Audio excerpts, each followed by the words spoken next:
बापू, आपसे बात करने का यह अवसर मिला, इसके लिए मैं धन्यवाद देना चाहता हूं। जैसा कि हम सभी जानते हैं, आपने भारतीय स्वतंत्रता संग्राम में महत्वपूर्ण भूमिका निभाई। क्या आप हमें उस समय आपके द्वारा अपनाए गए मूल सिद्धांतों और रणनीतियों के बारे में बता सकते हैं? धन्यवाद नरेंद्र। यहाँ होना एक सुखद अनुभव है।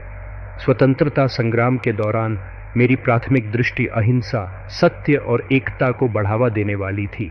मैंने विश्वास किया कि गैर हिंसात्मक सभ्य अवज्ञा के माध्यम से हम अपने उद्देश्यों को बिना हिंसा और नफरत के प्राप्त कर सकते हैं। हमारी जनता हमारी सबसे बड़ी ताकत थी और साथ मिलकर हम ब्रिटिश शासन के विरुद्ध खड़े हो सकते थे। बापू, यह सचमुच प्रेरणादायक है।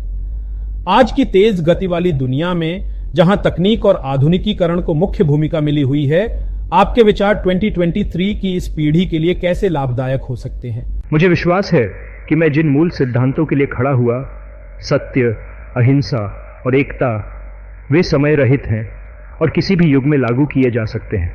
आज की दुनिया में लोगों को स्वयं और दूसरों के प्रति सत्यवादी होने के महत्व को समझना महत्वपूर्ण है।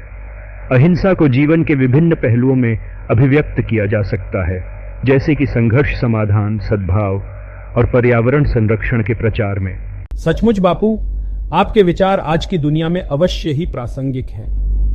भारत के वर्तमान राजनीतिक परिदृश्य के संदर्भ में आप हमारे नेताओं और नागरिकों को समृद्ध और सद्भावपूर्ण समाज सुनिश्चित करने के लिए क्या सलाह देंगे? भारत जैसी लोकतंत्र में नेताओं के लिए पारदर्शी, जवाबदेही और नागरिकों की आवश्यकताओं के प्रति संवेदनशील होना बहुत महत्वपूर्ण है। वे व्यक्तिगत लाभ के बजाय जनता के कल्याण के लिए निस्वार्थी ढंग से काम करनी चाहिए। इसी तरह नागरिक लोकतांत्रिक प्रक्रिया में सक्रिय रूप से शामिल होने के लिए निर्माणात्मक संवाद और सूचित निर्णय करने में भाग लेने के लिए चाहिए।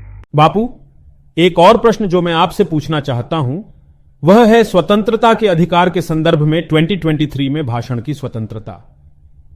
विशेष रूप से धार्मिक राजनीति और विवादों के प्रकरण में आपका क्या विचार है? स्वतंत्रता के अधिकार के रूप में भाषण की स्वतंत्रता एक महत्वपूर्ण पहलू है, जो हमारे समाज को विचारों के विनिमय और निर्णय के लिए एक खुला मंच प्रदान करता है।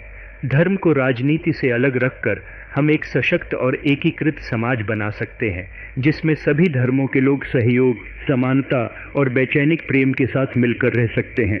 हमें ध्यान देना चाहिए कि हमारी विविधता ही हमारी ताकत है और इसे समर्थन देने वाली नीतियों और विचारधारा को बढ़ावा देना होगा। बापू, आपकी बुद्धिमत्ता और मार्गदर्शन हमें हमेशा प्रेरित और उत्साहित करती रहेगी। आपसे यह वार्ता करके महसूस करने का यह एक सर्वोत्तम सम्मान है। हमें आपके विचारों को अपनी जिंदगी और कार्यों में शामिल करके आपकी विरासत को जिंदा रखने की उम्मीद है। धन्यवाद नरेंद्र। मुझे खुशी होती है यह देखकर कि मेरी शिक्षाओं की भावना अब भी लोगों के दिलों में जीवित है।